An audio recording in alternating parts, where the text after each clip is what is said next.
Have you noticed an increase in the mosquito population around your home? It could very well be caused by the increase in rainfall, which leads to more stagnant water settlements. And that means more mosquito breeding sites are popping up in and around your homes.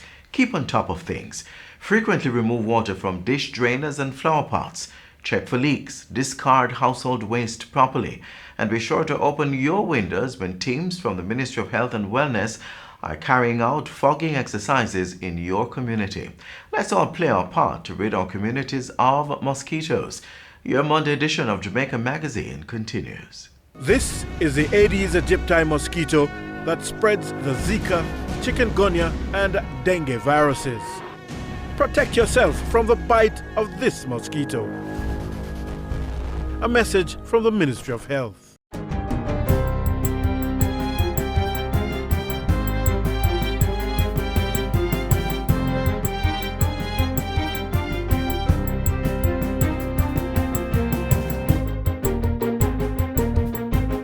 Good day, I'm Stephen McHugh, and this is your JIS News for Monday, November 16.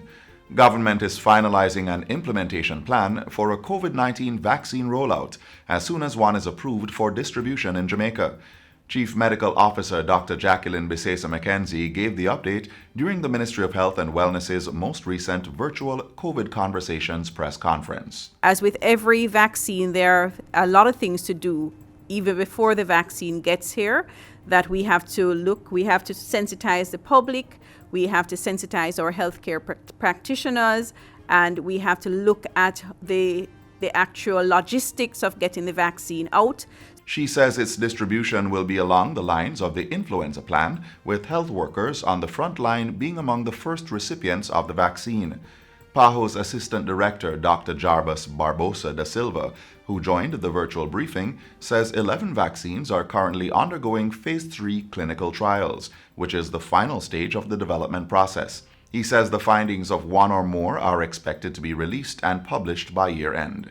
We are expecting that by the end of November and the end of December, many of these 11 vaccines that are already in the final phase of the tests are finishing their tests, the clinical trials. They will publish the data and they will present the request to receive a license. So, and after the license, they need to produce the vaccines and start deploying. If everything goes well, we expect that by during the first semester, maybe by March, we can have the first deployment of vaccine. He assured that every country, including Jamaica, which has joined the COVID-19 Global Access Facility, will receive the vaccine. In the meantime, Cabinet is now assessing the likely impact of traditional Christmas activities on Jamaica's COVID-19 spread and measures to prevent a spike in cases. Health and Wellness Minister Dr. Christopher Tufton gave that update at his ministry's recent virtual press briefing. We're going to be discussing some of the issues around the season. What are some of the measures that we need to take? We will start to communicate those measures early once Cabinet signs off. And next Thursday, we're going to be focusing heavily, if not exclusively, on what are these measures, what are the expectations, what are the likely impacts, and how you can play your part in helping us to overcome the possibility of another surge in January or late December, depending on how things play out. He warned that persons may have to reassess some of the ways in which they traditionally celebrate the holiday in light of the ongoing pandemic. Tourism Minister Edmund Bartlett says despite the global pandemic, most of the major airlines serving Jamaica are increasing service to the country as demand picks up. Minister Bartlett says these carriers include American Airlines, Delta, JetBlue, United Airlines, Southwest, Air Canada, WestJet, and Copa.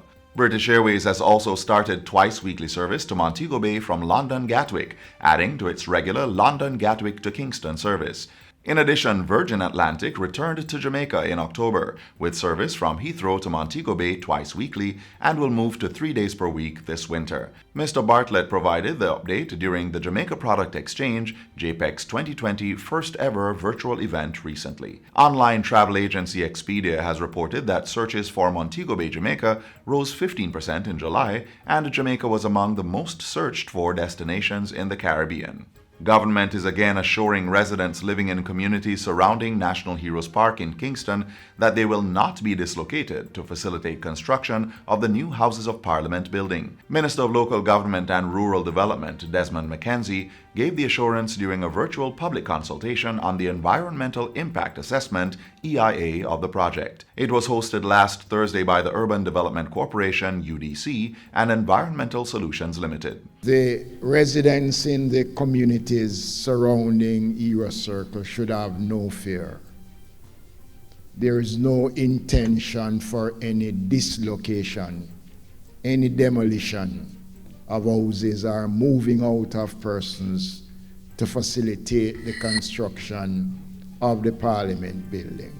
Minister McKenzie says the project will upgrade the value of existing communities around the Parliament building, which include Almontown, Campbelltown, Woodford Park, and Fletcher's Land. He says government intends to look at the physical structure around the various communities to see how they can be improved. Meanwhile, UDC's General Manager Heather Pinnock says approval of the Environmental Impact Assessment is expected to be completed over the next 2 months, after which tender will be issued for construction of the new Parliament building. Tender should take no more than 6 months, and so we would aim to be breaking ground by the middle of next year.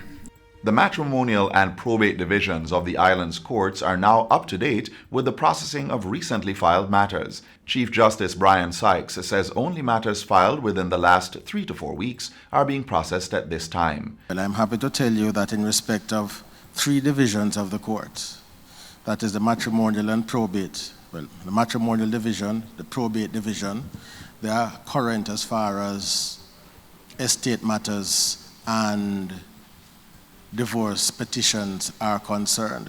Justice Sykes was speaking recently at the Conversation with the Judiciary function. He says there are some old probate matters in the courts which have been lying there for the last 20 years and which the courts are also currently working on filing. Probate matters refer to a legal process in which a will is reviewed to determine whether it is valid, or to the general administering of a deceased individual's will or the estate of a deceased person without a will. And finally, residents in communities marooned by the recent floods are being advised to bury their garbage until their homes are accessible by the waste management team. Executive Director of the National Solid Waste Management Authority, Audley Gordon, says several communities in rural St. Andrew and eastern parishes remain locked away, proving a challenge for the sanitation trucks and workers to reach those areas. He says about 60% of generated waste is organic, such as kitchen scraps, and therefore residents can bury these by digging a hole in their backyards.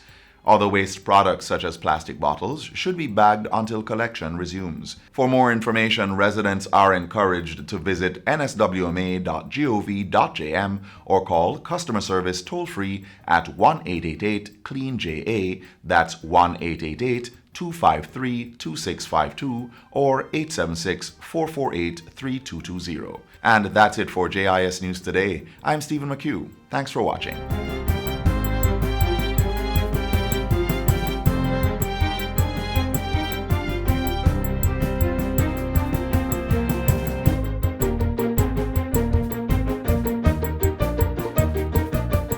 An important message from the Ministry of Health and Wellness. What to do if you think you have been exposed or are experiencing signs and symptoms of COVID-19? Immediately call 888-1-LOVE. That's 888-663-5683. In addition, you should stay at home. Don't go to work, school, or any public place. Do not use public transport, and avoid visitors to your home. You may need to do this for up to 14 days to reduce the spread of the infection. A message from the Ministry of Health and Wellness. Rains in recent weeks have severely impacted the island's road network. This has resulted in roads being reduced to single-lane traffic, others inundated with water, and some riddled with potholes. That's why this next feature is critically important at this time.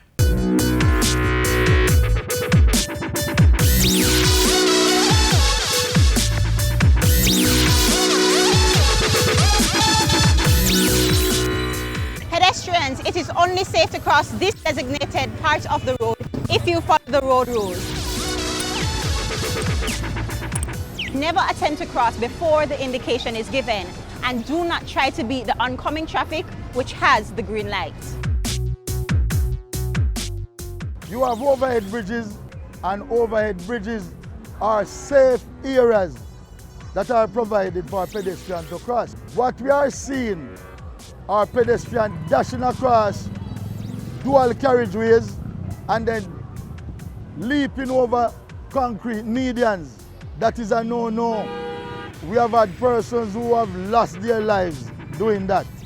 And I am now appealing to pedestrians to do the right thing and access the overhead bridges that are provided in order to save your own life. Where there is no overhead bridge or crossing sign, use the pedestrian crossing with caution. Monitor the lights and cross when it's safe to do so. That is a dangerous practice and a 99.9% chance of this happening. The amount of kinetic energy that comes upon your body, that is going to determine whether or not you survive. There are several signs. Road signs are the language of the road. You have informational signs, directional signs, warning signs, and you have enforcement signs.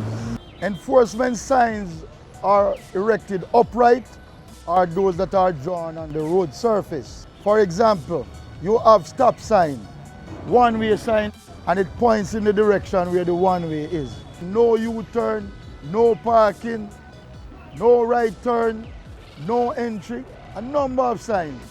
If there's no sign that are erected upright, you will see yellow markings painted on curb walls. That constitute no parking, and you should not park in those areas. You park where white painting is drawn on those curb walls. Those are areas where parking is permitted. You have continuous white lines that are drawn on road surface. No motorist should drive to the right of a continuous white line. There are some other signs, especially like along Knutsford Boulevard, where the dual carriageway is, but there is any elevated median. You see something looking like a zebra crossing. Those crossing depicts a median, but a median that is not elevated. If you disobey a stop sign, it carries a fine of $4,000 or 6 demerit points. If you disobey the traffic light, the red light, that too carries $4,000 a fine or 6 demerit points. On the approach of a traffic light, for example, Halfway Tree Road, Chelsea Avenue, by JIS there is no filter light. You are to obey the light, and whenever you get green, you are to proceed. These lights are so configured that they allow for a pedestrian to cross. So when that red light is on, pedestrians are crossing. So that's why a filter light is not put in. When approaching a roundabout, you are to yield to the person to the right, right? Always allow for that person to go first. A similar thing with a yield sign, a give way sign. You are to yield to the person and allow that person to proceed. If you happen to overtake, you are to do so if the way is clear, and once you complete that maneuver, you are to get back to the left lane and remain there. We have persons anticipating the light. You have those that are anticipating the green, and even before the green comes on, they are off. And you have others who are beating the amber in order to go by as well. And I should tell you this, red means you are to stop, amber means you are to prepare to stop, and green means you are to go if the way is clear. And remember, always wear your seatbelt.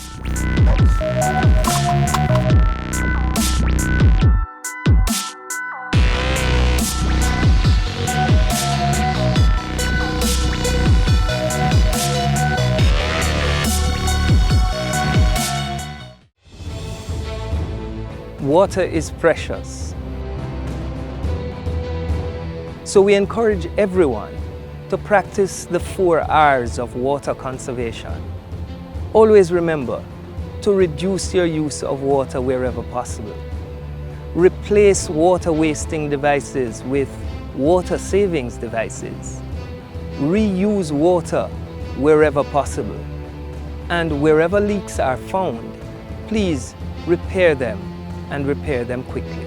Don't delay. Practice the 4 R's of water conservation today. November is Local Government and Rural Development Month, and we wish to highlight workers in a particular segment of this sector. Once upon a time, in a land far away from a fairy tale, were a people who lived the way you and I do, but a little differently. Much like the shoemaker and the elves, these street fairies don't leave beautiful pairs of shoes behind, but their art shares some similarities, and it's nonetheless worthy of recognition. Good night, Dana Anderson, shovel user, shovel and jump, clean up Jamaica. I'm working in the company 8 years now. I like the job, keep the place tidy and clean. They always say to me, say, this is not a woman's work, but a woman has to do what a woman has to do, eh? You have to work for yours, eh? Nobody ain't gonna give you nothing, so you have to work for it. Yeah, enough of the woman you work hard and plenty of the man them. I get used to my work still, so I feel no different from the man them. At the end of the day, I will bread where I work for. So any work for woman. Woman do man work nowadays. I'm all right with my work. Yeah, I can provide for myself, my nephew, my niece, my child. She don't really like me day out here, you know. She rather me day with she, but I have to make ends meet. I have to work, I have to pay my bills them. But they don't give me nothing, I have to work my own. But people that see me and want to style me and this because I try to chuck work me do and them thing there. But I don't really watch my face. Because I know, say, when my money enough, you see me?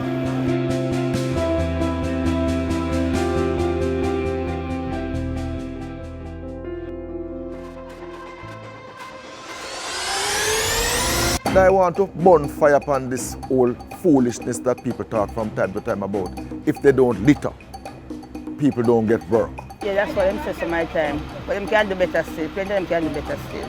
Enough of them like we, enough don't like we, because sometimes we have to do there with all the truck like all that, so now them don't say, when we move from there, say, they're thinking truck and them things, but we don't care about that. That's our work. When you litter, you waste the resource of your country. You make life more difficult for yourself and your fellow men. And you destroy the aesthetic, the beauty of our country that we boast about so much. We are cleaning up Jamaica. And without cleaning up not Jamaica, wiper, disease and germs are broke out. So everybody who work with solid waste, important people them. All are important. Differently from the sweeper them, we don't like the garbage bag up and we go through it more easier for it. More time we come out and have to wait on the sweeper them like on the just seat right now. We have to wait till the street sweep up, but if it's bag up, it's more easier for it. Just the fact that you are generating solid waste, I ask you to just take some time to package it properly so that it gives us more ease of cleaning. And it also helps the side men, side women. They are human beings too. Their job is already very difficult. Don't make it more difficult for them by giving them extra work to do.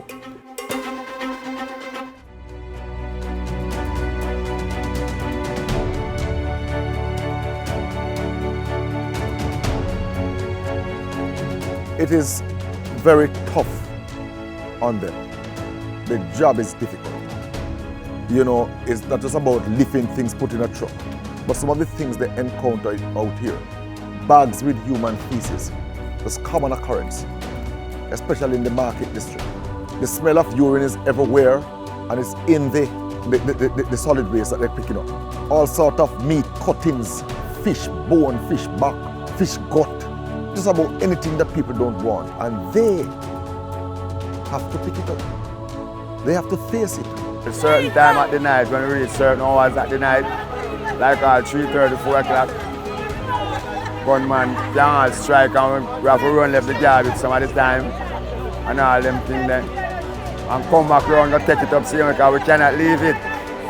See me? We cannot leave it. And we don't like them keep Jamaica beauty and clean. Well, I stay out of them way, and I don't really go for them though. I still think them happen, I just stay by myself, each time I look a corner. And yet, despite the tough nature of the job, these people show up not just for work, but they show up and work. We're backbone of the company, you know. Who clean the rubbish and my backbone, we're the most important people in the company. How we clean up the work, enough mess and good rubbish, bad rubbish, all different kind of rubbish. I believe deep in my heart that if you talk about heroes and heroines, our sidemen and sidewomen are right up there with any because of the human service that they provide and in very tough circumstances to keep Jamaica clean. Day after day, night after night, they are out and about, they roll up the sleeve, and notwithstanding all that they have to face, their head is down and they are going relentlessly in pursuit of that clean Jamaica. I laud them, I lift my hat to them. They are good people. I just hope that more and more people will see them for who they are. People who are there to safeguard the health of the nation. They are the NSWNA. Without them, we are nothing. Yeah, I love my work. I love it. I love clean the shovel. I get me use a night time And as sunbeams break the night sky and the stars and moon bid their goodbye, the city smiles.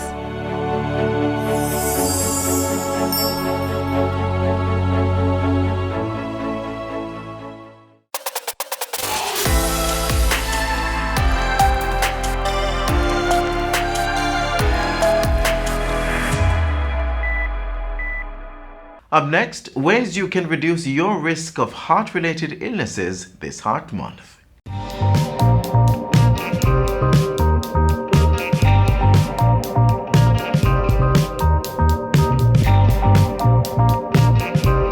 Your body needs energy, and we call this our daily requirements of calories. And for Jamaican men, it's about 2,100. For Jamaican women, it's about 1,900 calories per day. The calorie is just a unit of energy to say how much energy you need to get around your daily activities and so on. If you're more active and you're not in a desk job, then you're going to burn more calories. If you go to work, when you get up in the morning, you sit in a car and you go to work, you sit at a desk all day, and then lunchtime come, you order and they deliver the food to you, and then you eat that and you go back and sit again, and then you sit in a bus or a car and you go home.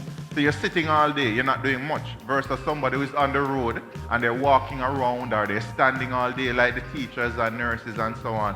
Then you'll realize the difference in how much energy you will need.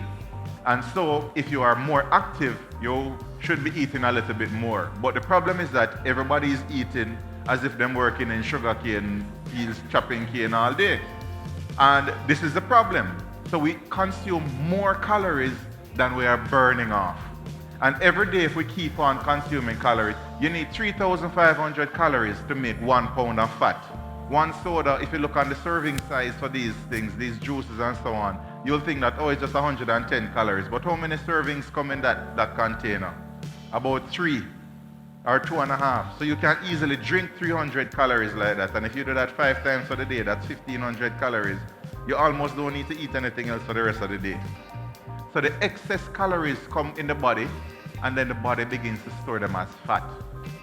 And then you put on more weight and more weight. You have to watch the pastries and the breads and all of these things that people, even when they're vegetarian, they still have a lot of these little snacks and so on. These things are full of calories. You know that one of the cream crackers is about 450 calories. Water crackers is about 500. Yeah, nobody don't want to hear. I never want to believe it either. But this is what you get, the packs that you get, and a lot of people eat them with butter, right? So can you imagine how many calories you're putting in your body with one little snack? And you don't talk about the tea yet, with the milk, the condensed milk and the sugar that you have to have that with. All of these things, they add up without you even knowing. The ingredients label will go from the most to the least in the product. So if the product is making a claim, look at where that claim is. If it is 1, 2, or 3, because if it falls less than that, you're really not getting value for your money, right, in terms of content. The nutrition facts. One of the first things you're going to look at is the servings per container, and this says 2.5, which means it's 2.5 servings in the container. You are not supposed to drink it, you must share it, right? And then you're going to look at your calories. It says 90 calories, but it's 90 calories per serving, and it's 2.5 servings. So it's 2.5 times 90, which comes out to about 225. And then you come down and you look at your sugar, and it's 22 grams of sugar, but it's per serving. So the entire container is 2.5 times 22, which works out to about 55, 56 if my maths is right. And there's 4 grams equal 1 teaspoon, so you end up with about roughly 14 teaspoons of sugar. And that is, you use this template for all the products that have nutritional facts on them. This is 14 teaspoons of sugar, and the American Heart Association recommends that for an adult male, you're supposed to consume 9 teaspoons of added sugar per day.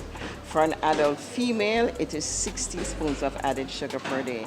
And for a child, it's less than 6 teaspoons per day. And a child here, we're talking about from 2 to 18 years old. Don't look at a container and judge it by the size alone. It's very important to read the label so you know exactly. And look at it. 220 calories. For parents, we're asking them, to be very mindful of how much sugar they're giving their kids, right? Because it impacts upon their health in the long term. We try to provide information to parents and guardians, teachers, anyone about the alternatives to these sugary drinks, because really you don't need them in your diet. You can get enough sugar that you need from the foods that you eat, the carbohydrates, which are converted to sugars in your body, which give you energy. So some of the alternatives are, of course, water. It's the best one, but there's also fresh fruit juices. So blending your own juices without adding sugar, and you'll have the natural sugars and fiber from the fruits. There's coconut water. It should be, you should actually drink this in moderation because it does have quite a high sugar content, but it is a good alternative. For the children, freezing the juices into popsicles or ice cubes so that it's more interesting for them to drink, as well as doing infused water. So infused water is it's a process where you cut up your favorite fruit or vegetable or even mint leaves or aloe. You place it in water overnight so that the vitamins, the minerals, all the goodness from the fruits and vegetables are infused into the water, and you can have that. It's not sugar sweetened, and it gives you the vitamins and minerals that you need throughout the day. And then for children, there's unsweetened milk.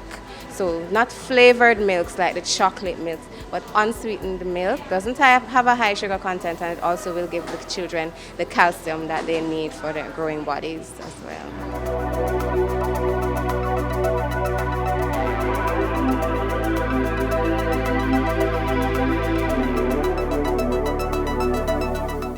That's all the time we have left on this station. Be sure to join us again tomorrow for another information-packed show.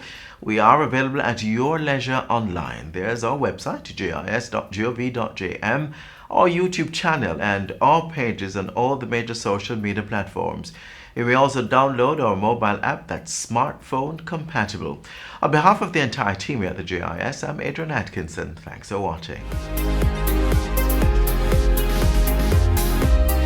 This has been a production of the Jamaica Information Service, the voice of Jamaica.